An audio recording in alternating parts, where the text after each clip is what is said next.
ज्वलनास मदत करतो हे सिद्ध करणे.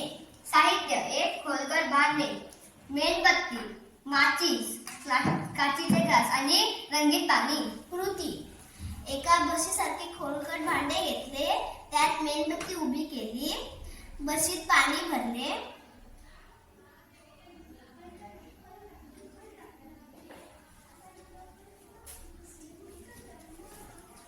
मेणबत्ती पेटवली,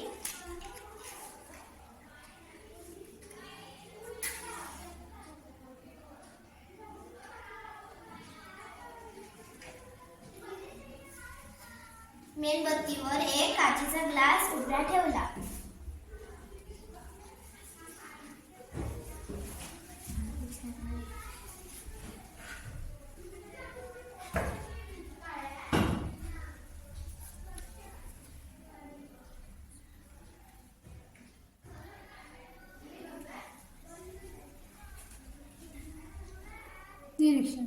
निरीक्षण: थोड्याच वेळात मेणबत्ती विझली, ग्लासच्या आत पाण्याची पातळी वाढली.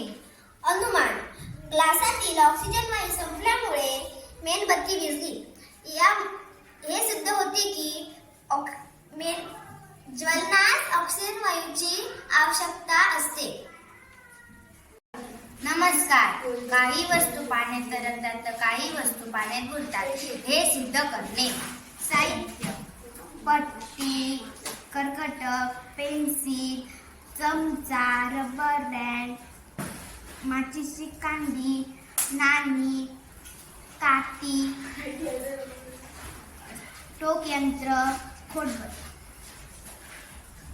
कृती: एक मोठं भांड घेतलं, त्यामध्ये पाणी भरलं. आता आपण एक वस्तू पाण्यात टाकू. खोडरबर, शॉर्पनर, पट्टी,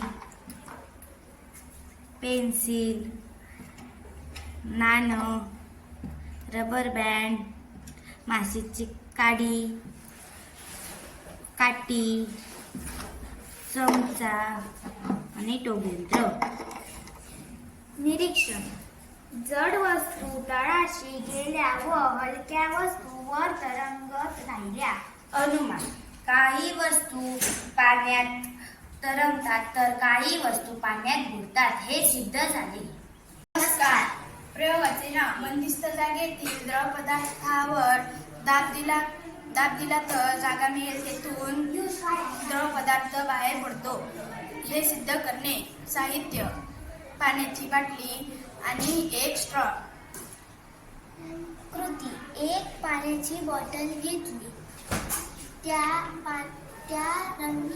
त्या बॉटलीमध्ये रंगीत पाणी भरले, त्या झाकणाला होल पाडले,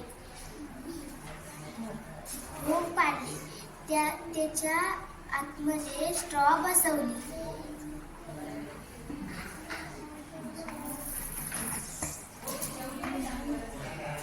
यावरून हे सिद्ध होते की बंदिस्त जागेतील द्रव पदार्थांवर दाब दिला तर जागा मिळेल, तेथून द्रव पदार्थ जोराने बाहेर पडते.